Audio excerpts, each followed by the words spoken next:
Welcome to Frenchy Tales. Make your learning journey fun and exciting with engaging stories.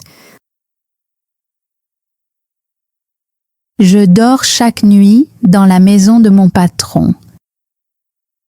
C'est un grand secret. Je m'appelle Chloé. J'ai 25 ans. Je travaille dans un grand bureau en ville. Mon patron s'appelle Monsieur Wilson. Il est le propriétaire de l'entreprise. Tout le monde au travail a peur de lui. C'est un homme strict. Il porte des costumes coûteux. Il parle d'une voix forte. Quand il entre dans une pièce, les gens arrêtent de parler. Ils s'assoient bien droit, ils regardent leurs écrans, ils travaillent plus vite.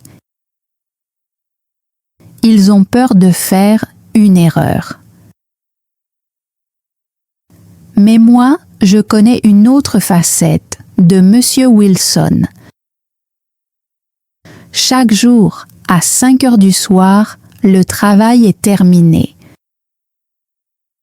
Mes collègues ferment leurs ordinateurs, ils prennent leurs sacs, ils parlent de leurs projets. L'une dit qu'elle va regarder un film.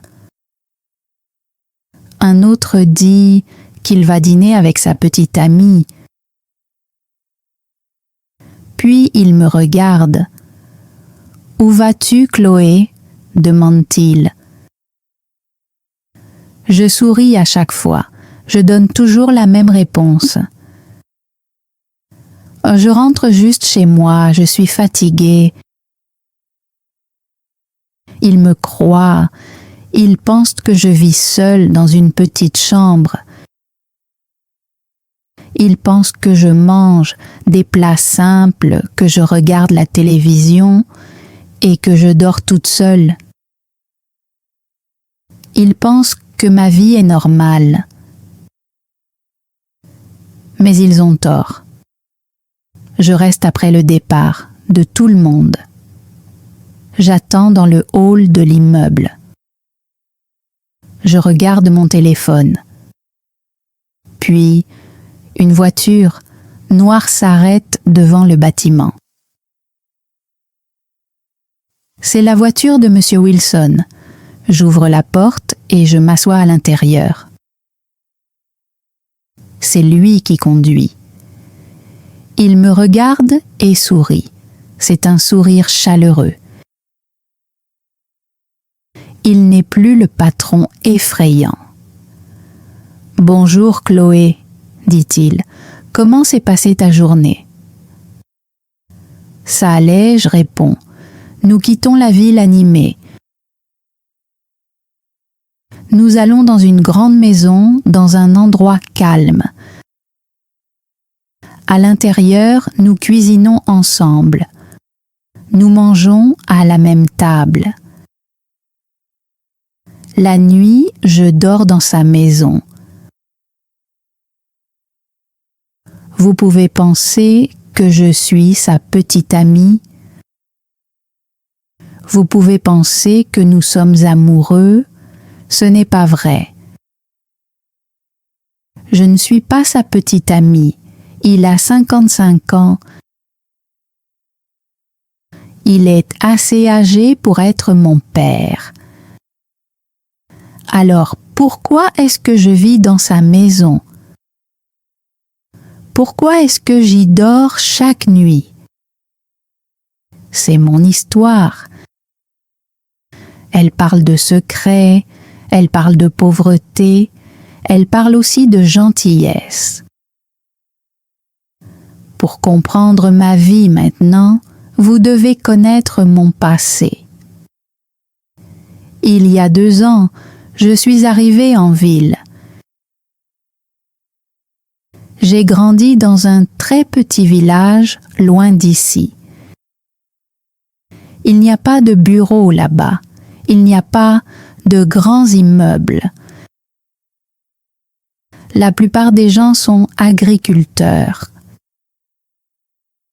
Mon père travaille la terre. Ma mère reste à la maison. Nous nous aimions beaucoup, mais nous avions très peu d'argent. Je voulais aider ma famille. Je voulais leur envoyer de l'argent. J'avais un rêve. Je voulais un travail de bureau. Je voulais porter des vêtements propres. Je voulais être une femme forte et indépendante. Je vais aller en ville, ai-je dit à mes parents. Je vais travailler dur. Je vais prendre soin de vous. Ma mère a pleuré. Elle m'a serré très fort dans ses bras. Fais attention, Chloé, a-t-elle dit. La ville est grande et difficile. Je suis forte, ai-je répondu. Je peux le faire. Je suis arrivée en ville avec un seul sac. Je n'avais presque pas d'argent. J'ai trouvé un travail dans l'entreprise de M. Wilson. Je travaillais comme assistante. C'était un petit travail. Le salaire était bas. Mais j'étais contente. J'avais un emploi. J'ai loué un tout petit appartement. Il n'était pas confortable. Il faisait sombre. Les murs étaient fins. J'entendais les gens parler à côté. Malgré tout, c'était chez moi. J'ai acheté un petit lit et une petite table. Je me sentais adulte. Chaque mois, je recevais mon salaire. Je gardais un peu d'argent pour la nourriture. Je gardais un peu pour le loyer. J'envoyais le reste à mes parents. Je leur écrivais des lettres. Je vais bien, écrivais-je. La ville est agréable, mon patron est gentil. Ce n'était pas vrai, la ville me semblait vide. Et mon patron, M. Wilson, faisait peur. Il ne parlait jamais gentiment, il ne demandait jamais mon prénom. Il donnait seulement des ordres. Copie ça.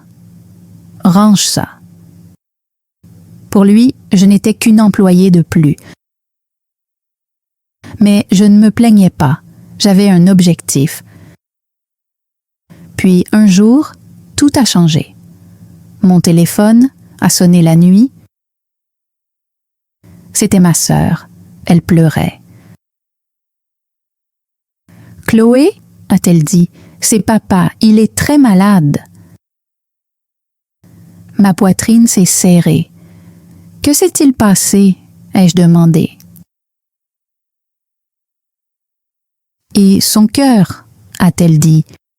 « Il a besoin d'une opération, ça coûte très cher, nous n'avons pas l'argent. » Je me suis sentie glacée à l'intérieur. J'aimais mon père. Je ne pouvais pas le perdre. « Combien ?» ai-je demandé. Elle m'a dit le montant. Le chiffre était énorme, des milliers de dollars. J'ai regardé mon compte bancaire. Il n'y avait presque rien. Juste assez pour le loyer et la nourriture. Je vais aider, ai-je dit, je trouverai l'argent. Je suis allée à la banque. J'ai demandé un prêt. Ils ont dit non. J'étais trop jeune. Mon salaire était trop bas. Je ne savais pas quoi faire. Je me suis assise seule dans ma chambre sombre et j'ai regardé le mur. Je devais choisir, payer mon loyer ou sauver mon père. Le choix était facile. J'ai pris tout mon argent, chaque dollar. Je l'ai envoyé à ma sœur. Paye le médecin, ai-je dit, sauf papa. Mon père a été opéré. Il a survécu. Ma famille a été très heureuse. Merci Chloé, disait-il, tu es notre ange. Je souriais en leur parlant. Je suis contente d'avoir pu aider, disais-je. Mais après l'appel, j'ai pleuré. Je n'avais plus aucun argent. La semaine suivante, mon propriétaire a frappé à ma porte. « Où est le loyer ?» a-t-il demandé. « Je suis désolée, ai-je dit. Je ne l'ai pas encore. Puis-je payer le mois prochain ? Non, a-t-il dit. Paye maintenant ou pars. Je l'ai supplié. Je lui ai dit que j'avais un travail. Il s'en fichait. C'est du business, a-t-il dit. Fais tes valises. Cette nuit-là, j'ai fait mon sac. J'ai laissé la clé sur la table et je suis sortie. Je n'avais plus de maison. Je n'ai rien dit à personne. J'avais honte. Je ne l'ai pas dit à mes collègues. Leur vie était facile. Ils ne comprendraient pas. Je ne l'ai pas dit à mes parents. Je ne voulais pas les inquiéter. J'avais une vieille voiture. Elle était petite, mais elle avait un toit. Alors j'ai vécu dedans. Je me garais dans des rues calmes. Je dormais sur la banquette arrière. Ça faisait mal.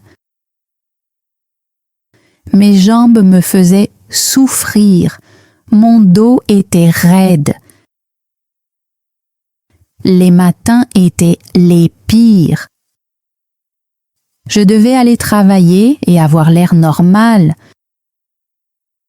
Je me réveillais à 5 heures chaque matin. Je conduisais jusqu'à une station-service. Je me lavais le visage, je me brossais les dents, je me coiffais, je me maquillais, je mettais mes vêtements de bureau. Je me regardais dans le miroir. « Tu peux le faire, Chloé » murmurai-je. « Personne ne sait. » Puis j'allais travailler. Je souriais à tout le monde. Je faisais le café pour Monsieur Wilson. Je tapais des documents. Je répondais au téléphone. Mon ventre me faisait mal de faim. Je n'avais pas d'argent pour le déjeuner. Quand les autres sortaient manger, je restais à mon bureau. « Tu n'as pas faim ?» demandait-il. « Non, disais-je. J'ai pris un gros petit déjeuner. » C'était encore un mensonge. Je n'avais rien mangé. Je buvais seulement de l'eau. L'eau ne coûtait rien. Cela a duré 2 mois. C'était l'hiver. L'air devenait très froid. La nuit, ma voiture était comme de la glace. J'avais 2 couvertures, mais je tremblais quand même de froid. Je voyais de la buée blanche quand je respirais. J'étais toujours fatiguée, mes yeux étaient rouges et douloureux. J'ai maigri. Mes vêtements flottaient sur mon corps. Un jour, j'ai fait une erreur. J'étais très fatiguée et assise à mon bureau. Monsieur Wilson m'a demandé un dossier. Je me suis levée pour aller le chercher, mais ma tête s'est mise à tourner. La pièce bougeait autour de moi. Mes jambes étaient faibles. Je suis tombée. Boum. J'ai heurté le sol. Tout est devenu noir. Quand j'ai ouvert les yeux, j'étais allongée sur un canapé. C'était le canapé dans le bureau de Monsieur Wilson. Monsieur Wilson était là. Il avait l'air inquiet. Il tenait un verre d'eau. « Mon Chloé » a-t-il dit, « ça va ?» J'ai essayé de me redresser. « Je suis désolée » ai-je dit. « Je suis vraiment désolée, monsieur Wilson. Je vais retourner travailler. »« Non » a-t-il dit doucement. « Tu t'es évanoui. Tu ne vas pas bien. » Il a regardé mon visage. « Quand as-tu mangé pour la dernière fois » a-t-il demandé. J'ai baissé les yeux. Je ne pouvais pas mentir. Ses yeux étaient gentils. « Je ne me souviens pas » ai-je murmuré. « Chloé » a-t-il dit, « qu'est-ce qui t'arrive » J'ai commencé à pleurer. J'étais fatiguée de faire semblant. J'étais fatiguée d'avoir faim. Les larmes coulaient sur mon visage. « Je suis désolée » ai-je pleuré. « Je n'ai pas d'argent. Je l'ai envoyé à mon père. Il était très malade. » Monsieur Wilson s'est assis à côté de moi. Il ne s'est pas mis en colère. Il a écouté. « Où habites-tu » a-t-il demandé. Je suis restée silencieuse. Je ne voulais pas répondre. « Chloé » a-t-il dit doucement. « Dis-le-moi. » « Je vis dans ma voiture » ai-je murmuré. Il avait l'air choqué. Il s'est tourné vers la fenêtre. Il pleuvait. La journée était froide et grise. « Tu dors dans ta voiture » a-t-il demandé. « Par ce temps » J'ai hoché la tête. « Ça va » ai-je dit. « J'ai des couvertures. » Il s'est levé et a marché dans la pièce. Son visage avait l'air en colère. J'ai eu peur. Je pensais qu'il était en colère contre moi. Je pensais qu'il allait me renvoyer. « Je suis désolée » ai-je encore dit. « S'il vous plaît, ne me renvoyez pas. Je peux travailler. Je ferai mieux. » Il s'est tourné vers moi. « Te renvoyer » a-t-il dit. « Chloé, je ne vais pas te renvoyer. Je suis en colère contre moi-même. Je te vois tous les jours et je ne savais pas que tu souffrais. » Il a pris son manteau. « Prends tes affaires » a-t-il dit. « Où allons-nous » ai-je demandé. « Nous allons chercher ta voiture » a-t-il dit. « Puis nous allons chez moi. »« Chez vous » ai-je demandé. Mes yeux étaient grands ouverts. « Oui » a-t-il dit. « J'ai une grande maison. 5 chambres, je vis seul. Tu ne peux pas dormir dans une voiture. Tu vas rester chez moi. » J'ai secoué la tête. « Non, monsieur Wilson, je ne peux pas. Vous êtes mon patron. »« Je suis un être humain avant tout, » a-t-il dit. « Je ne te laisserai pas dormir dans la rue. » Tu resteras dans la chambre d'amis jusqu'à ce que tu économises de l'argent et que tu trouves un logement. C'est ma décision. » Il a souri un peu. Ça ressemblait à une plaisanterie, mais il était sérieux. Ce soir-là, je l'ai suivi. J'ai conduit ma vieille voiture derrière la sienne, beaucoup plus chère. Nous sommes arrivés chez lui. La maison était magnifique, avec un grand jardin. À l'intérieur, il faisait chaud. Ça sentait le propre, le bois et les draps frais. Il m'a montré une chambre. Il y avait un grand lit avec des oreillers moelleux. Une fenêtre donnait sur le jardin. Il y avait aussi une salle de bain privée avec une douche chaude. « C'est ta chambre » a-t-il dit. « Voici la clé. » Je suis restée immobile. Je n'y croyais pas. 1 heure plus tôt, je grelottais dans ma voiture. Maintenant, j'étais dans un endroit, comme un rêve. « Pourquoi ?» lui ai-je demandé. « Pourquoi m'aidez-vous » Monsieur Wilson est resté silencieux un moment. « Ma fille, » a-t-il dit, « elle vit loin, elle me manque. Si elle avait des problèmes, j'espérerais que quelqu'un l'aide. Alors je t'aide. » Ce soir-là, j'ai pris une longue douche bien chaude. J'ai mis des vêtements propres. J'ai dîné avec Monsieur Wilson. Nous avons mangé du poulet et des légumes, c'était délicieux. Puis je me suis couchée. Le lit était doux et chaud. Je me sentais en sécurité. Pour la première fois depuis de nombreux mois, j'ai dormi toute la nuit sans me réveiller.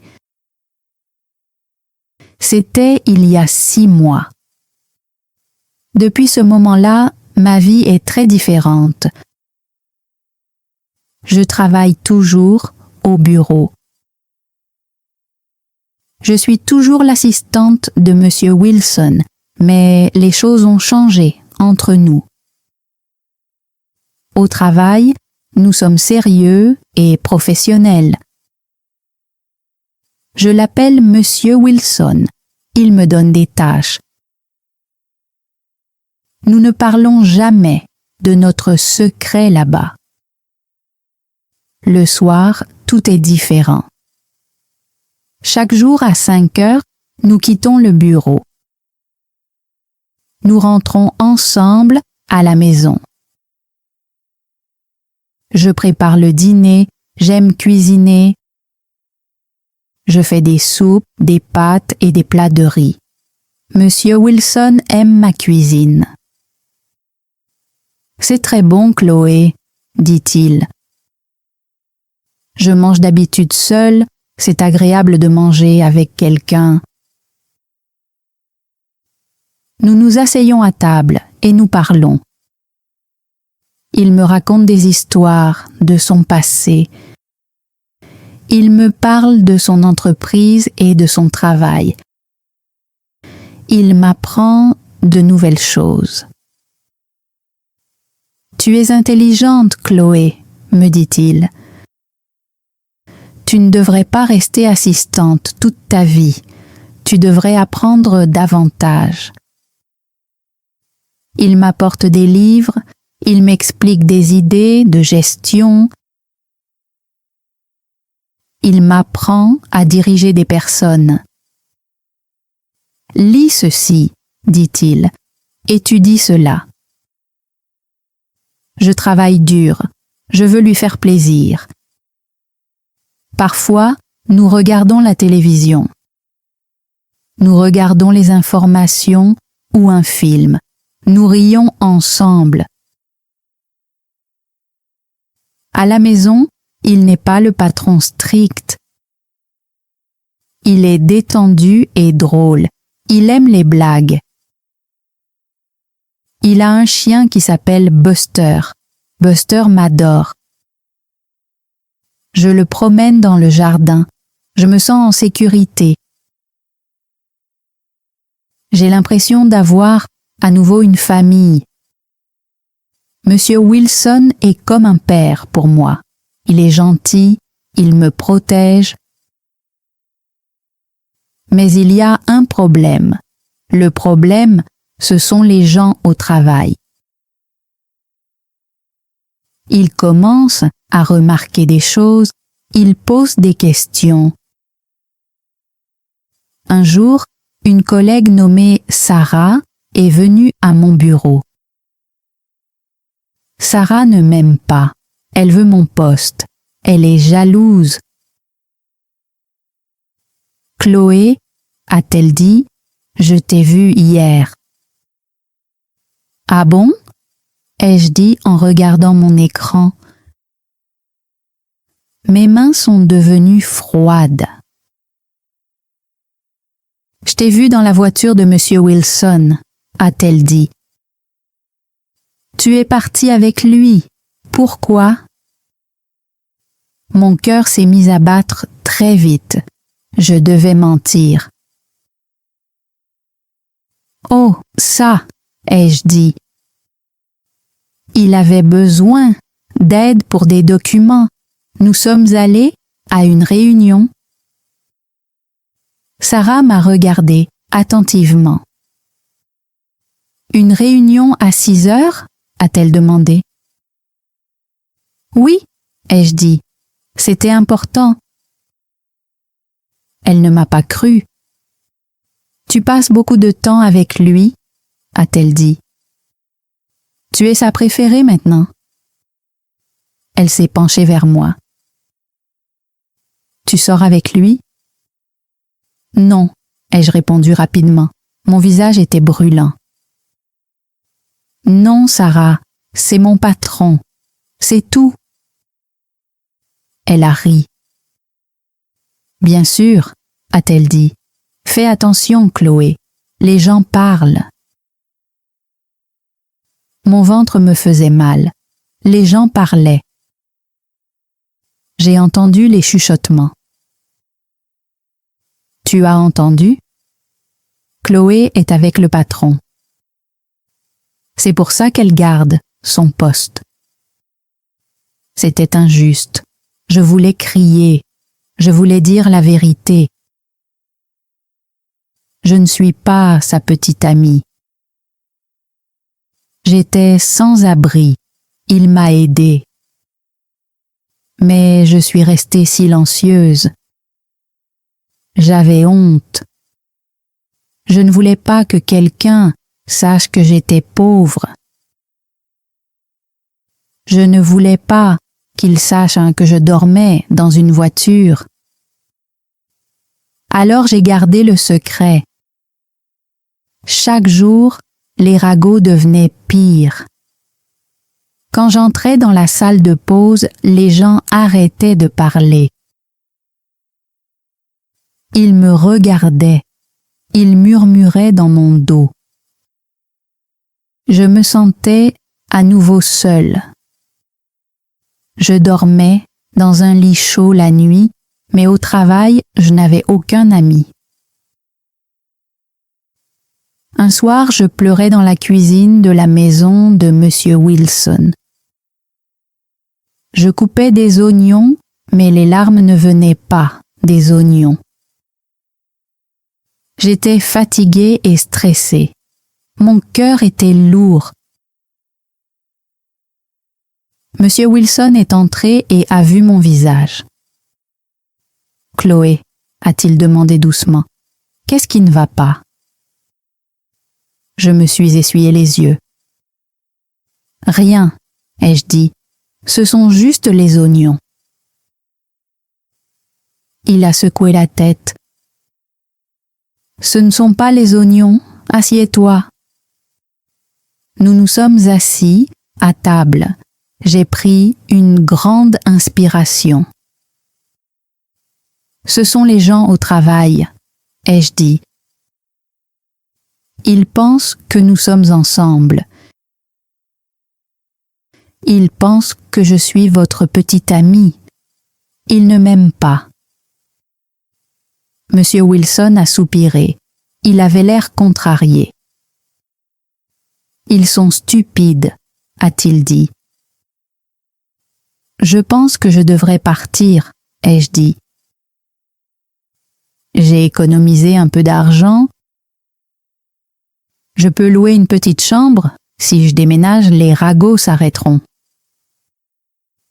Je ne voulais pas partir. J'aimais la maison. J'aimais me sentir en sécurité. J'aimais ne pas être seule. Monsieur Wilson m'a regardé longtemps. Tu peux partir si tu le souhaites, a-t-il dit. Mais ne pars pas à cause d'eux. Ne laisse pas des gens stupides contrôler ta vie. Tu n'as rien fait de mal. Je n'ai rien fait de mal. Il s'est penché en avant. Nous nous sommes aidés. J'étais seule. Tu n'avais pas de maison. Nous sommes devenus amis. Ce n'est pas une mauvaise chose. Il a posé sa main sur la table. Chloé, tu travailles dur. Tu apprends. Un jour, tu ne seras plus assistante. Tu seras responsable. Tu leur montreras qui tu es vraiment. Ne fuis pas. Ces paroles m'ont donné de la force. Il avait raison. D'accord, ai-je dit. Je vais rester. Bien, a-t-il dit en souriant. Maintenant, mangeons. Le lendemain au travail, je me suis tenue droite. Sarah m'a regardée et a chuchoté à une autre femme. Je n'ai pas détourné le regard. Je l'ai regardée et j'ai souri. Bonjour Sarah, ai-je dit. Voici les rapports. Elle avait l'air surprise. Elle a pris les dossiers et n'a rien dit. À partir de ce jour-là, j'ai travaillé plus dur que jamais. J'ai tout appris sur l'entreprise. Monsieur Wilson m'a fait confiance et m'a donné plus de travail et plus de responsabilités. 6 mois plus tard, il y a eu une grande réunion. Tous les employés étaient là. Monsieur Wilson s'est tenu devant tout le monde. J'ai une annonce à faire, a-t-il dit. Nous avons besoin d'un nouveau chef de projet. Ce poste demande du travail, une bonne organisation et de la confiance. Les gens ont regardé autour de la salle. Le nouveau chef de projet est Chloé, a-t-il dit. La salle est devenue silencieuse. Puis certaines personnes ont commencé à applaudir. Soudain, Sarah s'est levée. Monsieur Wilson, a-t-elle dit d'une voix forte, est-ce juste? Nous savons tous pourquoi elle a obtenu ce poste. Elle vit chez vous. La salle est devenue très silencieuse. Tout le monde me regardait. Mon visage brûlait. Je voulais disparaître. Monsieur Wilson est resté calme. Oui, a-t-il dit, Chloé vit dans ma maison. Les gens ont poussé des exclamations. Elle vit dans la chambre d'amis, a-t-il continué. Et savez-vous pourquoi? Il m'a regardé et a attendu. J'ai hoché la tête. C'était le moment. Chloé est arrivée dans cette ville sans rien, a-t-il dit. Elle a travaillé ici pendant 2 ans. Elle a envoyé tout son argent à son père malade. Elle lui a sauvé la vie, mais elle a perdu son logement. Pendant 2 mois, elle a dormi dans sa voiture. Tout le monde écoutait attentivement.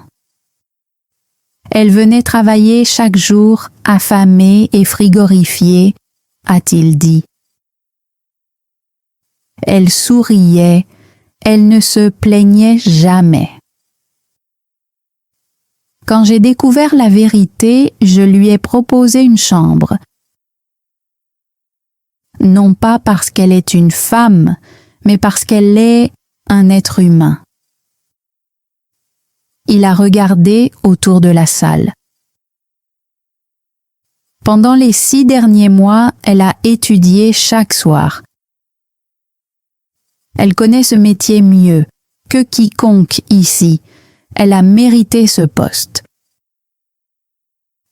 Il a regardé Sarah.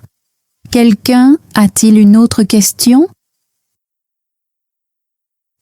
Sarah s'est assise lentement. Elle regardait le sol. Je suis désolée, a-t-elle murmuré. Après la réunion, mes collègues me regardaient différemment. Ils ne voyaient plus des rumeurs, ils voyaient de la force. Ils voyaient l'amour pour la famille. Après la réunion, des gens sont venus me voir.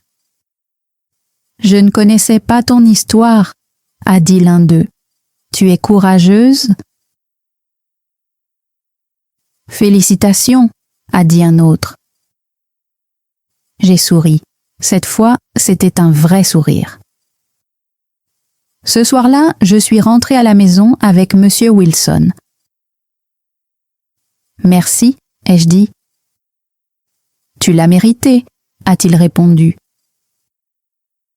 Je vis toujours dans la maison de Monsieur Wilson. J'économise mon argent. Un jour, j'achèterai ma propre maison. Je partirai. Les dîners me manqueront. Le chien me manquera. Il me manquera. Mais je sais que nous resterons toujours amis. La vie est étrange. Parfois, les moments les plus difficiles mènent aux meilleurs changements. Je pensais que ma vie était finie quand je dormais dans cette voiture froide. Mais ce n'était que le début. J'ai appris qu'il est normal de demander de l'aide. J'ai appris que les bonnes personnes existent. J'ai appris que le travail acharné compte. Je m'appelle Chloé. Je dors dans la maison de mon patron, dans la chambre d'amis, et je suis fière de mon histoire. Si tu te sens seul en ce moment, n'abandonne pas. Si la vie te semble lourde, continue d'avancer. Il y a toujours de l'espoir. Il y a toujours un nouveau jour. Et peut-être, juste peut-être, quelqu'un est prêt à t'aider. Tu peux y arriver. Thanks for joining Frenchy Tales. Don't forget to like, subscribe, and keep learning through stories. See you next time.